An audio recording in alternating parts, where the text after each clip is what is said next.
अब बात करेंगे समुद्री सीमाओं पर तैनात भारतीय तटरक्षक दल की, जिसने एक बड़ी कार्रवाई को अंजाम दिया है। भारतीय तटरक्षक दल ने अरब सागर में 3 नाव पकड़ी है, जिसमें से 3000 करोड़ रुपए के ड्रग्स के साथ साथ 5 AK-47 राइफल और 1000 जिंदा कारतूस बरामद किए हैं। भारतीय तटरक्षक दल ने खुफिया सूचना के आधार पर इस बड़ी कार्रवाई को अंजाम दिया है। मुंबई में हुए 26/11 हमले के बाद तटीय सुरक्षा को लेकर कई सवाल खड़े हुए थे। इस हमले से सबक लेते हुए भारतीय कोस्ट गार्ड ने अपनी सुरक्षा को बेहद मजबूत बनाया है।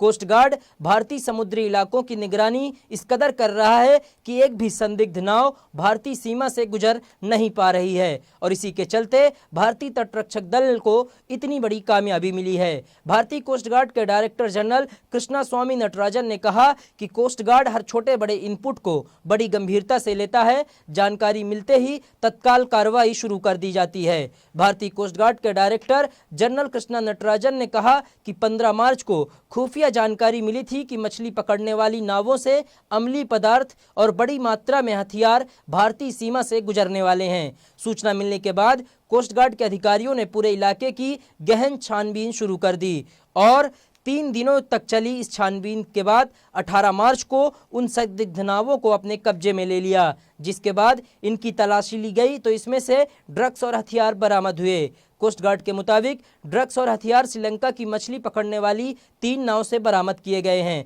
दरअसल 15 मार्च को मिली इंटेलिजेंस इनपुट के आधार पर कोस्ट गार्ड ने ऑपरेशन लॉन्च किया। जहाज़ों और विमानों की मदद से तलाशी अभियान शुरू किया गया और आखिरकार 18 मार्च को मिनिकॉय द्वीप के पास से 3 संदिग्ध बोट दिखाई दी,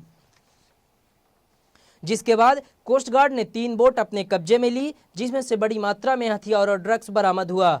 कोस्ट गार्ड ने तीनों बोटों में से सवार 19 लोगों को भी अपनी हिरासत में लिया है, जिनसे लगातार पूछताछ की जा रही है। बहरहाल कोस्ट गार्ड ने अपने सर्विलेंस को जबरदस्त तरीके से बढ़ाया और हर एक इनपुट को गंभीरता से लेते हुए अपने उस पर तत्काल कार्रवाई की, जिसका नतीजा है कि पिछले साल भर में कोस्ट गार्ड ने ड्रग्स और हथियार का गोरख धंधा चलाने वालों को जबरदस्त चोट पहुंचाई है। The Indian Coast Guard on the 15th of March 2021 received an intelligence input of a probable suspicious act in the Arabian Sea, more specifically in Lakshadweep Sea. Based on this information, the Coast Guard units have been immediately sensitized on the western coast.